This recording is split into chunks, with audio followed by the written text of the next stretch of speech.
एक बार ब्रह्मलोक में सरस्वती जी अपनी वीणा बजा रही थीं। तभी लक्ष्मी देवी वहां पधारी। सरस्वती जी ने उनका आदरपूर्वक स्वागत किया। लक्ष्मी देवी ने कहा, मैं हमेशा लोगों की सेवा में लगी रहती हूं। धन और वैभव की देवी होने के नाते हर कोई मेरी पूजा करता है और मुझे हर जगह मान मिलता है। सरस्वती जी ने उत्तर दिया, आप सही कहती हैं, लेकिन आपके चंचल स्वभाव के कारण आपको चंचला कहा जाता है। आप किसी एक जगह स्थिर नहीं रहती और जल्दी नाराज हो जाती हैं, जिससे आपके भक्तों को कभी कभी परेशानी होती है। लेकिन मैं, ज्ञान और विद्या की देवी, एक बार जहां पांव रखती हूं वहां से कभी नहीं जाती। लक्ष्मी देवी ने कहा, मेरे बिना किसी को सुख शांति नहीं मिलती। धन का अभाव सबसे बड़ा दुख है। सरस्वती जी ने जवाब दिया, विद्या भी किसी धन से कम नहीं है। ये मन को संपन्न बनाती है। आपका धन चोरी हो सकता है, लेकिन ज्ञान की संपत्ति को कोई नहीं छीन सकता। विद्या का धन बांटने से बढ़ता है, जबकि आपका धन खर्च होने से कम होता है। लक्ष्मी देवी ने तर्क दिया, राजा तभी तक राजा कहलाता है जब तक उसके पास धन संपत्ति है, वरना वह रंक बन जाता है। सरस्वती जी ने कहा, राजा का सम्मान उसके संस्कारों और विवेक से होता है। यदि राजा के पास बुद्धि न हो तो आपका धन किसी काम का नहीं है। लक्ष्मी देवी ने कहा, मेरे आगमन से परिवार में खुशी की लहर दौड़ जाती है। मैं लोगों के आंसुओं को मुस्कान में बदल देती हूँ। भूखे पेट ज्ञान की पूजा नहीं हो सकती, इसलिए मैं आपसे श्रेष्ठ हूं। सरस्वती जी ने उत्तर दिया, ज्ञान का स्थान हमेशा ऊंचा होता है। लक्ष्मी देवी ने कहा, चलो हम विष्णु भगवान से इसका निर्णय करवाते हैं। दोनों देवी विष्णु भगवान के पास पहुंची। वहां गंगा देवी भी मौजूद थीं।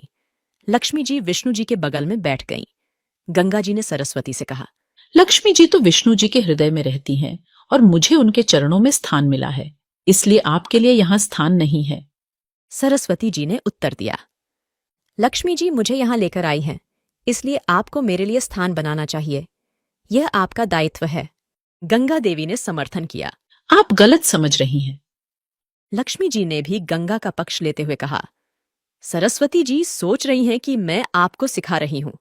गंगा देवी ने कहा, सरस्वती जी, आप मेरे प्रति अन्याय कर रही हैं।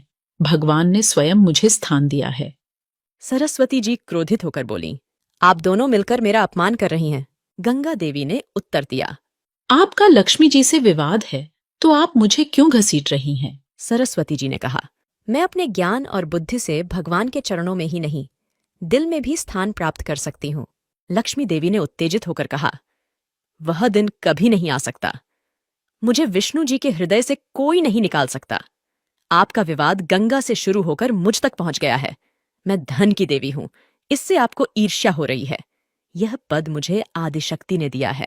सरस्वती जी ने कहा, लक्ष्मी जी, आपको धन संपत्ति पर बहुत अहंकार है।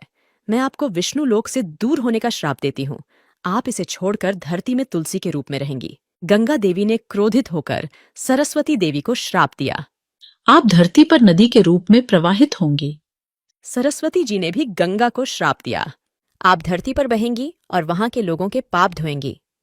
इस श्राप की बात देवी परमेश्वरी के कानों में पहुंची।